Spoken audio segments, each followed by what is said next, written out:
오늘도 주의 전에 올라오신 여러분을 주님의 이름으로 환영하고 축복을 드립니다. 위대한 물리학자 아인슈타인은 평소에 교회에 대해서 탐탁지 않은 마음을 품고 있었습니다. 교회에 대해서 부정적인 이미지를 갖고 있었단 말입니다. 그런 아인슈타인의 마음을, 그 세계관을, 선입관을 완전히 바꿔 놓은 계기가 있었습니다. 히틀러 휘하에 독일이 완전히 미쳐가던 그 시간에 소위 독일 교회, 독일 고백교회 성도님들의 기도와 신앙 고백, 외롭지만 끝까지 항거하는 지도자의 모습을 보았기 때문입니다. 이 모습을 보면서 평소에 갖고 있었던 교회에 대한 이미지가 완전히 바뀌게 되는 계기가 되었습니다. 그는 이렇게 고백합니다. 나는 히틀러의 나치 혁명이 한창일 때 자유외의 헌신을 가르치던 대학들이 히틀러에 대해서 어떠한 태도를 취하는지 기대하면서 지켜보았습니다. 하지만 이상하게 대학은 입을 봉하고 말았습니다. 이제는 나는 자유를 지지하는 수많은 논설을 써온 신문의 기대를 갖고 그들의 목소리에 귀를 기울였습니다. 하지만 나치 혁명 후에 단 몇 주 만에 언론들조차 입을 다물어 버리고 말았습니다. 그런데 이런 와중에서 오직 예수 그리스도의 교회만이 히틀러의 계획을 가로막고 서 있었습니다.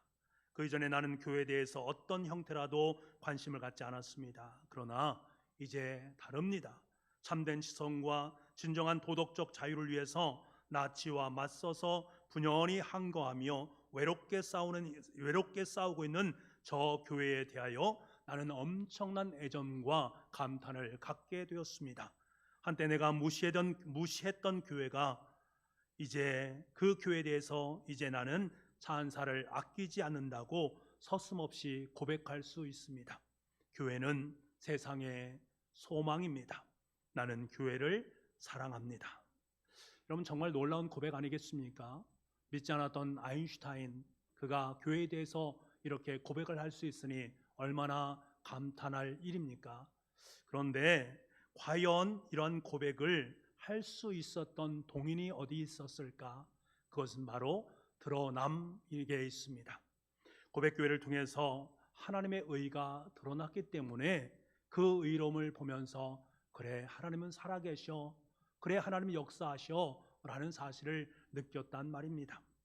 오늘 5절 말씀을 보게 되면 드러나게 하면 이란 말이 등장합니다. 드러나게 하면 이란 말은 원래 헬라 원어로 보게 되면 함께 세운다 라는 말입니다. 그러니까 하나님께서는 교회를 통해서 하나님의 의로움을 드러내시게 되어지고 하나님과 함께 교회를 든든히 세워가신다라는 말입니다. 여러분, 교회의 사역 속에서 하나님은 늘상 신실하신 분이십니다. 세상 사람들은 이렇게 신실하게 일하시는 하나님, 그 하나님의 교회를 바라보면서 그래, 교회는 살아있구나, 하나님은 살아계시구나, 하나님을 보고 하나님을 듣게 되는 것입니다. 이처럼 아인슈타인은 고백교회를 통해서 하나님의 영광을 느꼈고 그래서 서슴없이 교회만이 세상의 소망이다라고 외칠 수 있었던 거예요. 여러분, 사실 교회 역사를 돌아보면 잘한 일도 있고요, 잘못한 일도 참 많이 있습니다. 그럼에도 분명한 것은 교회의 어두운 역사 속에서도 여전히 끊임없이 교회 속에서 하나님의 빛이 완전히 사라진 적은 단 한 번도 없다라는 사실입니다. 하나님의 빛은 교회를 통해서 언제나 어둠 속에서 자신의 존재를 나타내셨고 우리와 함께 하나님의 교회를 든든히 세워가셨고 하나님의 역사를 펼쳐내셨다라는 사실입니다. 우리는 그 교회 속에서 하나님과 함께 일하면서 하나님의 거룩한 사역에 동참하는 아름다운 대리인의 역할을 감당하게 됩니다. 그렇기 때문에 하나님과 우리는 아름다운 동역의 관계를 맺게 되어지고 우리는 주님의 동역자로 이 땅의 삶을 살아가게 된 것입니다. 이것이 우리의 힘이 되고 교회의 능력이 되고 교회의 소망이 되는 줄 믿습니다. 이 사실을 마음 깊이 헤아리면서 나는 하나님과 함께 일하는 하늘의 동역자다, 이 사실을 분명히 기억할 수 있기를 원합니다. 그렇다면 여러분, 우리와 함께 하시는 이 하나님의 의, 하나님의 영광이란 것은 과연 무엇을 통해서 드러나는가? 여러분의 삶 가운데 하나님의 의가 드러나고 있습니까? 하나님의 영광이 드러나고 있습니까? 그렇다면 그 영광과 의가 무엇을 통해서 드러나게 되는가 하는 것입니다. 여러분, 그것은 바로 우리에게 주어진 특권과 사명으로 드러나게 되어 있습니다. 오늘 사도 바울은 본문의 말씀을 통해서 우리에게 이 부분에 대해서 말씀해 주고 있습니다. 바울은 로마서 2장을 통해서 표면적인 유대인, 다시 말하면 형식적인 유대인으로 살지 마라, 이면적인 유대인으로 삶을 살아가라, 내 마음이 하나님의 말씀으로 꽉 찬 인생을 살아가라, 할례가 형식적으로 행해지는 것이 아니라 마음의 할례를 받아서 거룩한 모습으로 하나님의 사역을 감당하는 사람이 되어라 라고 말하고 있습니다. 이에 대해서 예수님께서는 마태복음 15장 16절에서 18절 말씀에 이렇게 말씀을 하십니다. 예수께서 이르시되 너희도 아직까지 깨달음이 없느냐? 입으로 들어가는 모든 것은 배로 들어가서 뒤로 내버려지는 줄 알지 못하느냐? 입에서 나오는 것들은 마음에서 나오나니 이것이야말로 사람을 더럽게 하느니라. 주님께서 우리에게 말씀하시는 것은 무엇입니까? 인간의 겉모습, 그것이 중요한 것이 아니라 마음 중심이 중요하다. 마음에서 계획된 것들이 밖으로 전부로 드러나게 되는 것들이다. 마음의 내용이 밖의 형식을 규정하는 것이지 형식이 마음을 규정하는 것이 아니다라는 것을 말씀해 주고 있습니다. 우리는 주의해야 될 것들이 있습니다. 그렇다고 유대인의 나음이나 할례를 받는 일이 다 소용없는 일인가? 이 말씀을 잘못 해석하면 유대인도 할례를 받는 것도 형식적인 것이기 때문에 전부 다가 아니다, 그렇게 할 필요가 없다라는 위험한 생각에 빠질 수 있습니다. 그런데 여러분, 하나님께서는 유대인의 나음을 인정하셨습니다. 하나님께서는 율법과 할례를 인정을 하셨습니다. 하나님께서 인정해 주신 것, 그러나 문제는 그것을 받아들이는 그 형식적인 것에 겉으로만 그것을 행하는 것이 문제가 있다, 내용 없는 형식은 문제가 있다라고 지적을 하고 계신 것입니다. 유대인들에게 율법과 할례는 대단히 중요한 형식이었습니다. 이 형식 속에 하나님의 말씀인 율법과 하나님께서 허락하신 선민으로 택정하신 이 할례의 진정한 내용이 담기는 것이 너무나도 중요합니다. 여러분, 왜 예수님께서는 바리새인과 서기관과 같은 유대인들을 질책을 하셨을 것인가? 왜 그러셨을까? 형식에만 치중하고 있는 형식주의자들의 모습이었기 때문에, 말만 하고 하나님의 말씀에 대해서 행하지 않는 위선자들의 모습으로 비춰졌기 때문에 그렇습니다. 예수님께서 이 땅에 오신 것은 율법을 폐하기 위함이 아니라 율법을 온전케 만드시기 위함이다라는 사실을 분명히 밝히셨습니다. 예수님은 형식을 깨뜨리기 위해서 오신 것이 아니라 그 율법의 형식 안에 율법의 아름다운 내용을 담아서 그것을 온전케 만드시기 위해서 이 땅에 오신 것입니다. 아, 그렇구나. 형식이 중요한 것이 아니라 율법에 담긴 것이 하나님의 거룩한 은혜구나. 그 율법 속에 무엇이 담겼습니까? 하나님을 사랑하라, 이웃을 내 몸과 같이 사랑하라. 하나님 사랑과 이웃 사랑에 대한 내용이 담겨 있단 말입니다. 주님의 바람은 그들이 하나님의 말씀인 율법을 받았으면 이제 율법의 말씀대로 하나님을 사랑하고 이웃을 사랑하면서 살아가야 된다. 그들이 할례를 받았으면 하나님의 선민답게 할례 받은 자의 모습으로 이 땅의 삶을 살기를 원하셨습니다. 하지만 그들의 율법과 할례는 철저하게 형식주의로 흘러가게 되었습니다. 그래서 이웃을 사랑하지 못했고 하나님을 사랑하지 못하는 그들의 모습, 그래서 주님께서는 그들을 강하게 질책을 하셨습니다. 오늘 사도 바울은 이 예수님처럼 유대인들을 아주 거칠게 비판을 하고 있는 모습을 보게 됩니다. 유대인들이 하나님께 주신 율법과 할례의 아름다운 전통을 가지고 마치 그것들이 자신에게 주신 소유물인 양 우쭐거리면서 이방인을 판단하고 정죄하는 것을 보았습니다.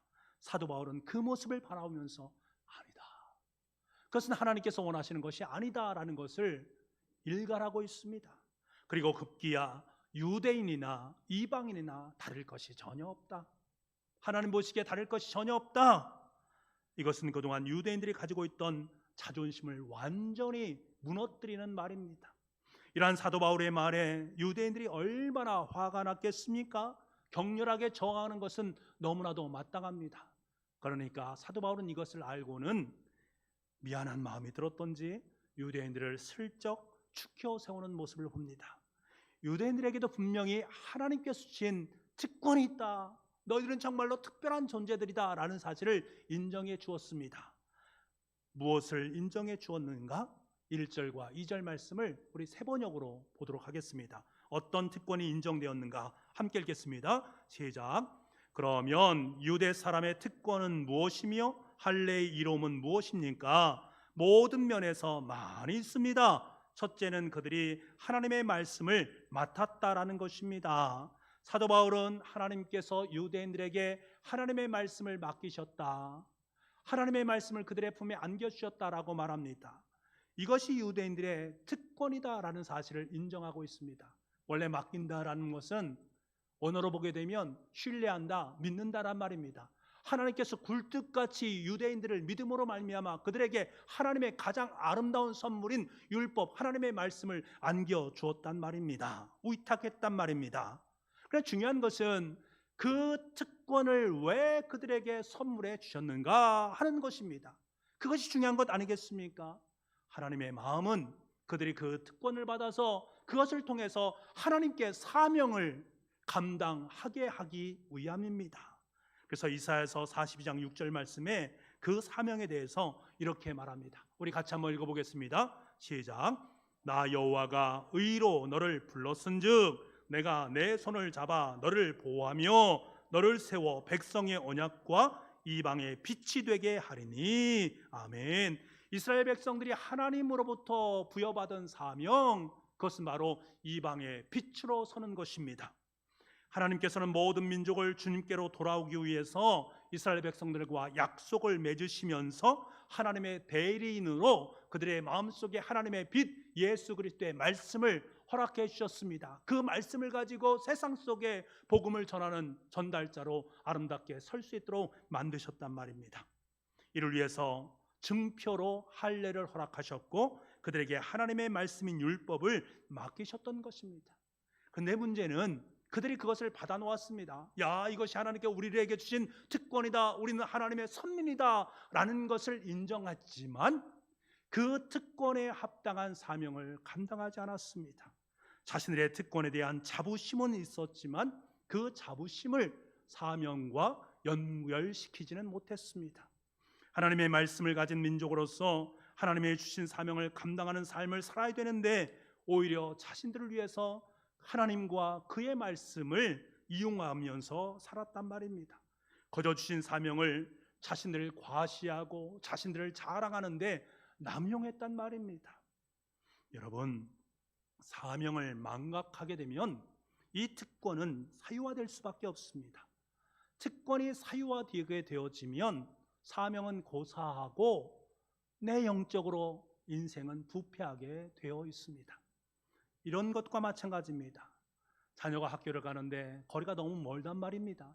그래서 부모님은 자녀에게 자동차, 중고 자동차를 하나 사주었습니다. 그러면서 약속합니다.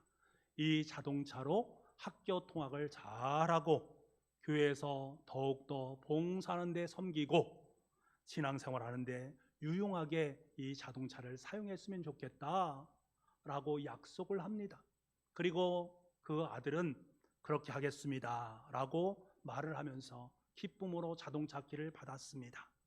그런데 부모님께서 주신 그 뜻을 잘 받들어서 살아가면 좋을 터인데 그 자녀가 그 차를 가지고 세상의 친구들과 놀러 다니는데 사용하고 술을 마시는데 사용하면서 흥청망청하는데 그것을 사용했다면 정상적인 부모라면 그 자동차를 계속적으로 운행하도록 그냥 놔두겠습니까? 정상적인 부모라면 그에게 준 특권, 자동차 키를 빼앗습니다. 그래서 특권을 주지 않는 것들이지요. 하나님께서는 유대인들을 신뢰하셔서 이방인을 주님의 품으로 인도하기 위해서 자동차를 사주었는데 그들은 자동차를 끌고 다니면서 우상을 숭배하는 일, 그리고 자신의 만족과 유익을 위해서 살아가는 그들의 모습, 하나님은 그것을 아니다, 그것이 아니다, 그렇게 살아서는 안 된다, 선지자를 통해서 계속적으로 말을 했음에도 불구하고 든트른 채 만취하지 않는 아들의 모습을 봅니다.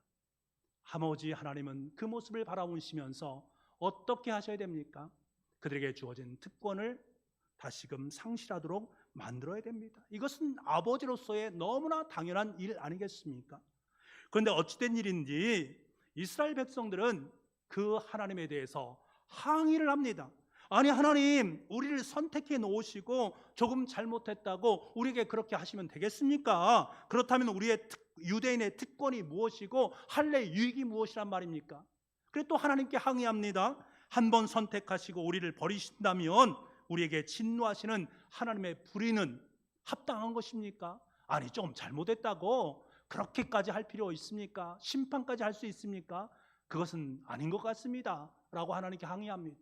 거기서 머무르는가? 아닙니다. 또 당당하게 그들이 이렇게 말합니다. 7절 말씀 우리 한번 읽어보겠습니다. 7절입니다. 시작. 그러나 나의 거짓말로 하나님의 참되심이 더 풍성하여 그의 영광이 되었다면 어찌 내가 죄인처럼 심판을 받으리요? 이것이 무슨 말입니까? 인간이 악하니까 하나님의 의가 분명하게 드러나는 것 아닙니까? 내가 죄를 지으니까 나의 죄로 말미암아 하나님이 더 또렷하게 영광 받으시는 것 아닙니까? 우리가 좀 죄를 짓는 거 어떻습니까? 지금 이렇게 이야기를 하고 있는 것입니다. 그러니까 자동차를 타고 흥청망청 살아가는 못난 아들이 있음으로 말미암아 그 아버지가 돋보이게 된다라는 것을 이야기하고 있는 것입니다. 여러분 이게 말이 됩니까? 말이 되는 것이 아닙니까? 너무나도 한심하고 어이없는 주장 아닙니까? 사람들은 이렇게 질문하는 경우를 봅니다. 예수님이 이 땅에 오셔서 우리를 위해서 죽으셔야 되는데 그 일을 그것에 대해서 나설 사람이 없었는데 가룟 유다가 나서게 되었다. 그래서 가룟 유다가 예수님을 팔게 되었다. 그러니까 하나님의 구속사적인 역사를 이루어가는데 1등 공신은 가룟 유다가 아닌가? 그런데 어떻게 그가 심판을 받을 수 있겠는가? 그는 공신이다 라고 말하는 그런 이야기를 여러분 들어보신 적이 있을 것입니다. 아마 여러분 중에도 한 번쯤 이야기를 들어보신 적도 있고 또 어떤 사람은 이렇게 말을 합니다. 하나님은 왜 선악과를 만들어 놓으시고 인간에게 죄를 짓게 만들으셨는가? 애당초 선악과를 만드시 않았다면 인간이 죄를 짓지 않았을 터인데 선악과를 만드신 하나님이 문제 있는 것 아니냐라고 말하는 경우입니다. 하나님이 모든 사람을 사랑하신다라고 말하는데 왜 지옥을 만드셨습니까? 하나님을 사랑하는 사람을 천국으로 이끄시고 하나님을 알지 못하는 사람을 지옥으로 간다? 그러면 지옥으로 간 사람들은 어떤 사람입니까? 하나님이 사랑이라는 것이 이것입니까? 이건 잘못된 것 아니겠습니까? 라고 말합니다.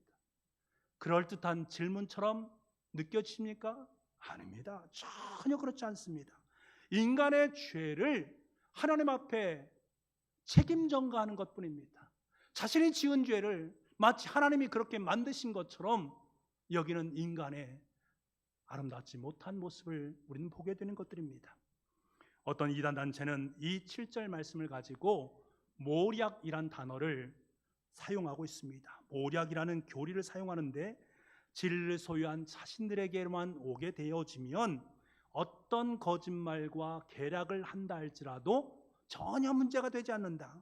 자신들이 거짓말하면 할수록 계략을 피면 필수록 하나님의 영을 영화롭게 하기 위한 것이기 때문에 하얀 거짓말이기 때문에 하나님의 심판을 절대로 받지 않는다. 그래서 거짓말을 쓰는 것에 대해서 아무런 죄책감을 느끼지 못합니다. 여러분 보십시오. 어떤 이단단체, 우리가 잘 알고 있는 이단단체, 그 단체는 거짓말을 밥 먹듯이 합니다. 그러면서 그들은 생각합니다. 야, 지금 내가 하나님께 영광 올려드리고 있다. 하나님께서 나에게 이것을 시키셨어 라고 말하고 있는 그들의 모습을 봅니다. 얼마나 어처구니 없습니까? 이런 말도 안 되는 궤변을 늘어놓고 있는 그들의 모습, 자신들을 정당화시키기 위한 억지 소리에 불과한 것들이지.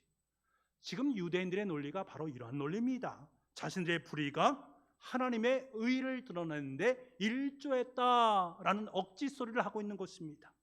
이에서 사도 바울은 뭐라고 단호하게 말합니까? 8절 말씀 이렇게 단호하게 말합니다. 같이 한번 읽어보겠습니다. 시작. 선을 이루기 위하여 악을 행하자 하지 않겠느냐? 어떤 이들이 이렇게 비방하여 우리가 이런 말을 한다고 하니 그들은 정죄 받는 것이 마땅하니라. 지금 바울은 말합니다. 그러면 하나님의 영광과 선을 더 많이 하기 위해서 악을 더 많이 범하겠느냐? 하나님의 영광을 드러내고 선함을 드러내기 위해서 네가 악한 일만 하면서 삶을 살겠느냐? 이것이 합당한 것이냐? 아니다. 그것의 결론은 그들은 하나님의 심판을 받아 마땅하다. 그들에게 주어진 것 결론은 심판이다. 단호하게 이야기를 하고 있습니다.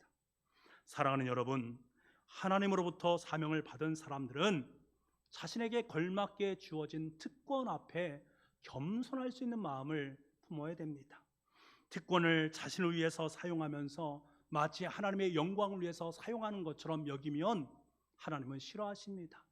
하나님은 그것을 심판이란 결론으로 맺어가신단 말입니다. 이전에 제가 급한 환자가 있어서 함께 구급차에 탄 적이 있습니다. 저녁 무렵이었기 때문에 교통체증이 심했습니다. 구급차의 사이렌 소리를 막 울리니까 공간들이 생기기 시작했고 그 공간을 통과하면서 병원에 잘 도착할 수 있었습니다. 여러분, 구급차의 특권이 무엇입니까? 환자가 있다라는 거예요. 그 환자가 있음으로 말미암아서 공간이 만들어지게 되고 그 공간을 뚫고 다른 차보다 먼저 갈 수 있는 것이 특권이란 말입니다. 그런데 여러분 한번 생각해 보십시오. 그 특권이 주어지기까지 그 옆에서 차를 비켜주고 그 환자를 생각하는 사람들이 있었다라는 거예요. 다시 말하면 그 누군가의 희생이 있었기 때문에 구급차의 특권이 주어졌다라는 것을 우리는 알아야 됩니다. 전에 담사 보도에 보니까 구급차가 요란하게 사이렌 울리면서 갑니다. 그런데 나중에 알고 보니까 연예인이 자신의 스케줄이 조금 꼬임으로 말미암아서 급하게 가려고 그 차를 이용한 것이 발각이 되어졌습니다. 얼마간의 돈을 받고 아마 그러한 일을 했겠지요. 그것으로 말미암아 무리를 짓는 모습을 봅니다. 이것이 특권이 오용이 되어질 때에 이런 결과가 나는 것입니다. 구급차의 특권이 개인의 사유적인 것으로 바뀌게 되면 사회적 지탄을 받을 수밖에 없는 것이지요. 그러니까 우리는 자신 앞에 주어진 특권 앞에서 늘상 겸손해야 됩니다. 나의 특권 뒤에는 그 누군가의 아름다운 희생과 배려가 있다는 사실을 늘 기억하시기 바랍니다. 하나님께서 저와 여러분의 삶 가운데 엄청난 특권, 하나님의 자녀, 하나님의 의로운 인생, 그리고 하나님의 백성이라는 엄청난 특권을 저희와 여러분 삶 가운데 허락해 주셨습니다. 그런데 여러분 분명히 알아야 되는 것은 이 특권을 주시기 위해서 그 누군가의 희생이 있었다라는 거예요. 예수 그리스도의 십자가의 죽으심이 있다라는 거예요. 우리에게 하나님의 자녀라는 특권이 주어지기까지 하나님께서는 자신의 아들의 생명을 버리시고 대신 우리에게 특권을 안겨주셨습니다. 예수님께서는 하늘의 모든 특권을 다 포기하시고 우리를 위해서 이 땅에 내려오셨고 십자가를 통해서 자신을 희생하셨습니다. 여러분이 하나님의 아들 공짜로 주어진 것이 절대로 아니라는 거예요. 예수 그리스도의 핏값으로 내 삶 속에 들어온 특권이다라는 거예요. 우리가 이 사실을 잊지 않은 때 지금 나에게 주어진 특권 앞에 우리는 겸손히 설 수 있고 그 특권을 통해서 그래, 하나님이 나에게 주신 특권, 주님의 목숨값으로 얻어진 이 특권, 내가 이 특권을 위해서 하나님이 주신 사명 앞에 충성한 삶을 살아야지, 그것이 내가 살아갈 일이지 라고 여기는 것, 하나님은 그것을 원하시고 계시다라는 거예요. 여러분, 주님께서 주신 특권은 항상 사명과 함께한다라는 사실을 한시도 잊지 마시기 바랍니다. 주님께 우리에게 분명히 말씀하십니다. 마태복음 28장 18절에서 20절 말씀에 예수께서 나와 말씀하여 이르시되 하늘과 땅의 모든 권세를 내게 주셨으니 그러므로 너희는 가서 모든 민족으로 제자를 삼아 아버지와 아들과 성령의 이름으로 세례를 베풀고 내가 너희에게 분부한 모든 것을 지키게 하라 라고 말씀하십니다. 예수님은 우리에게 분명히 하늘과 땅의 권세, 다시 말하면 하늘의 특권을 우리의 삶 속에 허락해 주셨다라는 사실입니다. 주님은 이 특권으로 이웃을 사랑하고 하나님을 섬기고 복음을 온 땅 속에 전하는 사명을 우리 가운데 허락해 주셨습니다. 그렇다면 이제 우리는 이 사명을 위해서 최선을 다해야 되는 거 아니겠습니까? 이제는 하나님께서 우리의 삶 속에 허락하신 하나님의 계획과 뜻에 따라서 살아가기 위해서 몸부림치는 최선의 삶을 살아야 되지 않겠습니까? 이제 하나님께 주신 특권으로 위대한 사명을 일궈낼 수 있는 은혜가 우리 가운데 있어야 되지 않겠습니까? 나에게 주신 이 특권, 이 가슴 벅찬 특권을 가지고 그래 하나님의 역사에 기쁨과 감사함으로 동참하자, 충성되이 그 모든 것을 감당하자, 이렇게 고백하는 사람이 진정한 그리스도인 아니겠습니까? 사랑하는 북부가족 여러분, 하나님께서는 우리를 하나님의 자녀 삼아 주시고 하나님의 교회인 청주 북부교회의 아름다운 성도로 삼아 주셨습니다.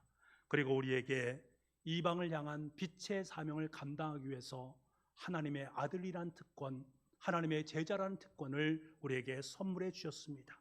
이를 위해서 하나님의 말씀을 우리 품에 품게 하셨고 그 복음의 말씀을 들고 세상으로 나아가 복음의 아름다운 전달자로 설 수 있도록 우리의 삶의 자리 속에 사명을 주셨습니다. 이제 3월 말이 되면 교회 옆에 금호 어울림 아파트에 많은 분들이 입주하게 됩니다.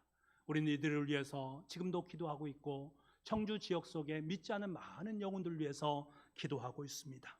하나님이 주신 땅과 하늘의 권세를 가지고 매일 하루에 2번씩 오전과 오후에 걸쳐서 하나님 앞에 몸부림치며 기도하고 부르짖고 있습니다. 피켓을 들고 복음을 전하기 위해서 거리로 우리는 나가고 있습니다.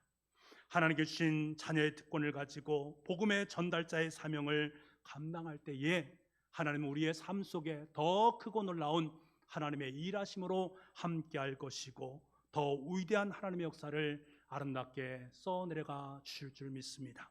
여러분, 우리에게 주신 특권으로 위대한 하나님의 역사를 써내려가도록 합시다.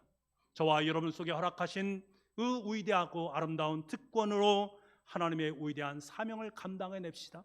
그래서 점점 하나님의 나라가 이 땅 속에서, 이 청주 지역 속에서 우리 교회를 통해서, 하나님의 특권을 통해서, 아름다운 사명을 덧입는 우리를 통해서 하늘의 역사가 온 누리에 임하게 될 줄 믿습니다. 기도하겠습니다. 주어진 특권은 항상 사명과 함께한다라고 말씀해 주니 고맙습니다. 하나님께 주신 하나님의 자녀, 하나님의 의인, 하나님의 신부, 하나님의 백성 전부 다 예수 그리스도의 십자가에 못 박히심을 통해서 우리에게 주어진 특권이라는 사실을 한시도 잊지 않게 도와주시고 겸손하게 나에게 주어진 특권 앞에 설 수 있는 우리가 되기를 원합니다.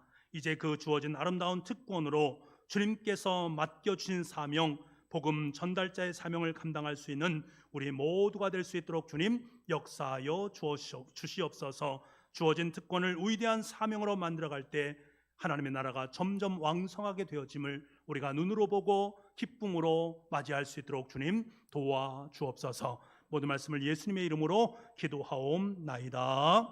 아멘.